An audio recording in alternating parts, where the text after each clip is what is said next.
कारण बहू। कमला एक बहुत स्वार्थी महिला है। उसने पैसों के लिए एक ऐसे इंसान से शादी की जो पहले से शादीशुदा और एक बच्चे का पिता भी था। कमला के पति को मरे हुए एक अरसा बीत गया है। अब वो अपने सौतेले बेटे वैभव के साथ रहती है। वैभव के दिल में अपनी माँ को लेकर इतना डर है कि वो अपनी माँ के सामने एक शब्द नहीं बोल पाता। उसकी माँ जो कहती है उसको सर झुकाकर वही मानना पड़ता है। वैभव, तुमने अभी तक घर का काम क्यों नहीं किया? तुमसे कितनी बार कहा है कि सूरज निकलने से पहले तुम घर की साफ सफाई पूरी कर दिया करो। वैभव कुछ नहीं बोलता, चुपचाप सर झुकाए अपनी माँ की बात सुनता रहता है। तभी पास में खड़ा नौकर सुखराम कहता है, मालकिन, वैभव बाबा को रात से तेज बुखार है, इसलिए वो सुबह जल्दी उठ नहीं पाए। उनके बदले मैं घर की साफ सफाई कर देता हूँ। इसे कोई बुखार नहीं है। मैं इसे अच्छी तरह से जानती हूँ। ये सब काम न करने के बहाने हैं। सुखराम काका, बोल दो इसे, सारे घर का काम यही करेगा। और इससे समय पर अपना काम पूरा नहीं किया तो इससे आज का खाना भी नहीं मिलेगा। मगर मालकिन, वैभव बाबा की सच में ही तबीयत खराब है, आप एक बार देख तो लीजिए। कमला बिना कुछ बोले वहां से चली गई और बेचारा वैभव तेज बुखार में भी काम करता रहा। कमला वैभव की शादी एक ऐसी लड़की से कराना चाहती थी जो अनपढ़ हो और कमला से इसी तरह डरे जिस तरह वैभव डरता है, ताकि वैभव की सारी जायदाद और धन दौलत उसकी मुट्ठी में रहे। लेकिन आज के जमाने में ऐसी लड़की मिलना मुश्किल है। कमला कार में यही सब कुछ सोचती जा रही थी कि तभी रास्ते में, अरे ड्राइवर, तुमने कार क्यों रोक दी? और ये इतना शोर कैसा? मैडम, आगे कुछ बंजारों का खेल चल रहा है, इसलिए भीड़ लगी है। मैं अभी भीड़ को साइड में करवाकर कार निकालता हूँ। ड्राइवर भीड़ को साइड करके कार निकालने की कोशिश करने लगा कि तभी कमला की नजर रस्सी पर चल रही एक फुलवा नाम की बंजारन पर पड़ी। क्यों ना मैं इस बंजारन की शादी वैभव से करा दूं? ये तो अनपढ़ लग रही है, मेरे पैरों तले दबकर भी रहेगी। मुझे अभी इसके माँ बाप से बात करनी होगी। ये सोचकर कमला ने उन बंजारों से बात की और उन्हें शाम को अपने घर बुलाया। फुलवा के माता पिता वहां उसे लेकर आ गए। उन्होंने इतना आलीशान घर पहले कभी नहीं देखा था। अच्छा हुआ आप लोग आ गए। देखिए, मुझे घुमा फिरा कर बात करने की आदत नहीं है, इसलिए सीधे सीधे मुद्दे पर आती हूँ। मुझे आपकी बेटी बहुत पसंद है। मैं अपने इकलौते बेटे की शादी आपकी बेटी फुलवा से कराना चाहती हूँ। इसके बदले में आप जो चाहो वो ले सकती हैं।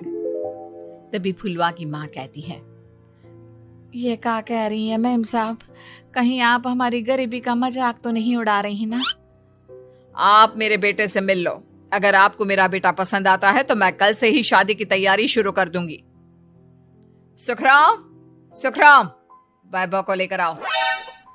फुलवा अपनी माँ के कान में फुसफुसाती है, माँ, कहीं इस मेम साहब का छोरा पागल तो ना है?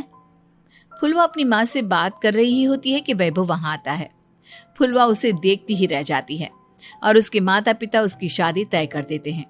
शादी वाले दिन किसी को फुलवा और वैभव की बेमेल विवाह की बात समझ में नहीं आती।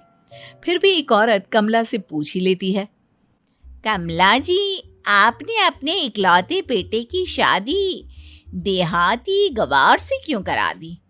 ये बंजारन आपके घर की बहू बनने लायक तो नहीं है। कम से कम अपने स्टेटस का ही ख्याल कर लिया होता। बहू तो अपने टक्कर की लाती, आपने तो बंजारन को ही बहू बना लिया। अब कमला को समझ में नहीं आ रहा था कि इस बात का क्या जवाब दे। वो कुछ देर चुप रही और सोच समझ कर कहती है, बहन जी, आपको तो पता है आजकल के बच्चे किसी की बात कहाँ सुनते हैं। मैं तो अपनी बहू एक पढ़ी लिखी और अपनी सोसाइटी की ही ढूंढ रही थी। लेकिन मेरे बेटे ने मेरे सामने इस बंजारन को लाकर खड़ा कर दिया। बोला कि मैं शादी करूंगा तो इसी से। अब भला मैं क्या करती, मुझे अपने बेटे के सामने झुकना ही पड़ा। कमला की ये बातें सुखराम भी सुन रहा था। उसने ये सारी बातें वैभव को जाकर बता दी।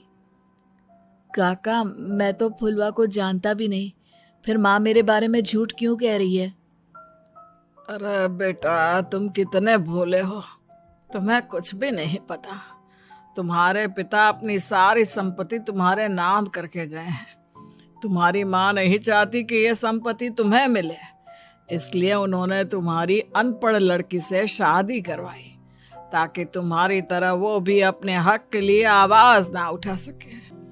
सुखराम काका, मैं क्या करूं, आप ही बताओ। माँ के सामने आते ही मेरे हाथ पैर कांपने लगते हैं। मैं माँ को कुछ भी नहीं कह पाता।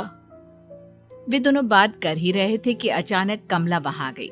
कमला को देखकर दोनों घबरा गए। तुम दोनों फिर कभी बातें कर लेना, अभी फेरों का समय हो गया है, चलो जल्दी आओ। इस तरह फुलवा और वैभव की शादी हो गई। अगले दिन कमला ने फुलवा को बुलाया और उसे नसीहत देने लगी। देख बंजारन, तुझे मैंने अपनी बहू बना तो लिया है, लेकिन तुझे इस घर में आँख कान मुंह बंद करके रहना होगा। घर का काम कर और अपने पति से मतलब रख, समझी? कमला का ऐसा रवैया फुलवा को बिल्कुल समझ में नहीं आया। उसने वैभव से इस बारे में बात की। सुनिए ना, माँ जी ने जिस तरह मुझसे बात की मुझे अच्छा नहीं लगा। शादी से पहले तो वो मुझसे बहुत अच्छे से बात कर रही थी, लेकिन शादी के बाद उन्हें क्या हो गया? तुम ज्यादा मत सोचो, जैसा माँ कहती है वैसा ही करो। ये कहकर वैभव वहां से चला गया। अगले दिन वैभव को घर के नौकरों की तरह काम करता देख फुलवा को बहुत हैरानी हुई। फुलवा ने इस बारे में सुखराम काका से बात की तो सुखराम काका ने फुलवा को सारी बात बता दी। अब फुलवा को समझ में आ गया कि उसकी सास ने एक बंजारन को बहू क्यों बनाया। एक दिन वैभव घर का काम कर रहा था, तभी उससे कांच की प्लेट टूट गई। किसने गिराई ये कांच की प्लेट? वैभव को वहां खड़ा देख कमला ने छड़ी से उसे मारना शुरू कर दिया। उसके पैर में कांच चुभ गया और खून बहने लगा, लेकिन फिर भी कमला उसे मारे जा रही थी। ये देखकर फुलवा ने कमला के हाथ से छड़ी छीन ली और तोड़कर फेंक दी। बंजारन, तेरी इतनी हिम्मत, तूने मेरे हाथ से छड़ी छीनी? कमला फुलवा को थप्पड़ मारने ही वाली थी कि फुलवा उसका हाथ पकड़ लेती है। ओ सस माँ, मैंने मॉम की गुड़िया ना समझ लियो। बंजारन हो बंजारन, ईंट का जवाब पत्थर से देना जानती हूँ। आज के बाद मेरे या वैभव जी के ऊपर हाथ उठाने की सोचियो भी ना, समझी ससु माँ? ये कहकर फुलवा वैभव को लेकर वहां से चली गई। उसने वैभव के पैर पर पट्टी बांधी, उसके आंसू पोंछे। वैभव ने पहली बार किसी के दिल में अपने लिए इतना प्यार महसूस किया। अब फुलवा वैभव का हर काम में हाथ बटाती, उसका बहुत ख्याल रखती।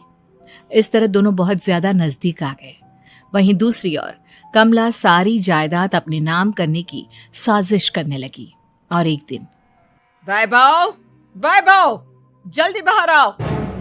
कमला की आवाज सुनकर वैभव और फुलवा अपने कमरे से बाहर आ गए। जी माँ, आपने बुलाया? ये ले, इन कागजों पर साइन कर दे। वैभव कागजों पर साइन करने ही वाला था कि फुलवा वैभव के हाथ से पेन छीनकर कहती है, ना वैभव जी, आप इस पर हस्ताक्षर नहीं करेंगे। आओ बंजारन, मैं तुझसे बात नहीं कर रही। ये बात मेरे और मेरे बेटे के बीच की है। चुपचाप पेन दे दे, नहीं तो तेरी खाल उधेड़ लूंगी। ससु माँ, बंजारन की खाल इतनी भी ढीली ना होवे कि कोई भी उधेड़ लेवे। जो यकीन ना आता हो तो देख ले उतार के। और हाँ, बंजारन जरूर हूँ पर अनपढ़ ना हूँ। मन्ने भी पता है कि किसी भी कागज पर साइन करने से पहले उसे अच्छी तरह पढ़ लेवे हैं। पेन देती है या नहीं? ये कहकर कमला फुलवा को मारने आई तो फुलवा ने कमला को धक्का दे दिया और वो नीचे गिर गई। कमला डरकर वहां से भाग गई। अब फुलवा ने वो कागज उठाए और वैभव के साथ सीधा वकील के पास चली गई। वकील ने वो कागज देखे और फुलवा को बताया, वैभव के पिता की सारी जायदाद और संपत्ति वैभव के नाम है, लेकिन वैभव की सौतेली माँ इस संपत्ति को अपने नाम कराना चाहती है, इसलिए इन कागजों पर वो साइन करा रही थी। तो अब हमें क्या करना चाहिए वकील साहब? वकील ने फुलवा और वैभव को सब कुछ अच्छी तरह से समझा दिया। अब दोनों घर पर पुलिस को लेकर पहुंचे। कमला पुलिस को देखकर घबरा गई। पुलिस ने कहा, आपके नाम की कंप्लेंट हुई है, आपको हमारे साथ थाने चलना होगा। कंप्लेंट? कैसे कंप्लेंट? आप अपने सौतेले बेटे पर बहुत अत्याचार करती हो, धोखे से सारी जायदाद अपने नाम करा रही थी। अब नहीं इंस्पेक्टर साहब, जरूर ये मेरी बहू की कोई साजिश है, इसने गलत कंप्लेंट की है। मैडम, शिकायत आपकी बहू ने नहीं बल्कि आपके बेटे वैभव ने की है। कमला वैभव का नाम सुनकर दंग रह गई। जिस बेटे ने कभी उसके सामने सर नहीं उठाया था, आज वही बेटा उसके सामने पुलिस को लिए आया है। वैभव, तुम्हारी इतनी हिम्मत कि तुम पुलिस को ले आए? हाँ माँ, मैं लाया हूँ पुलिस को, और मेरे अंदर इतनी हिम्मत कभी ना आती अगर फुलवा मेरा साथ ना देती। आपने बंजारन बहू को लाकर अपने ही पैर पर कुल्हाड़ी मारी है माँ।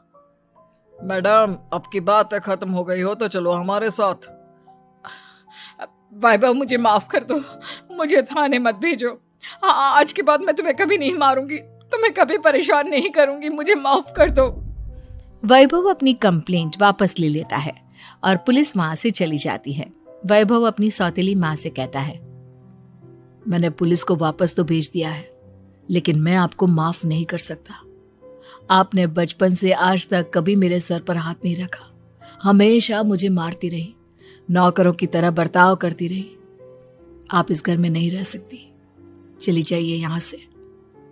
कमला घर छोड़कर चली गई और सड़क किनारे खड़ी होकर सोचने लगी, काश मैंने वैभव को माँ की तरह प्यार किया होता तो आज मैं इस तरह से बेसहारा ना हो जाती।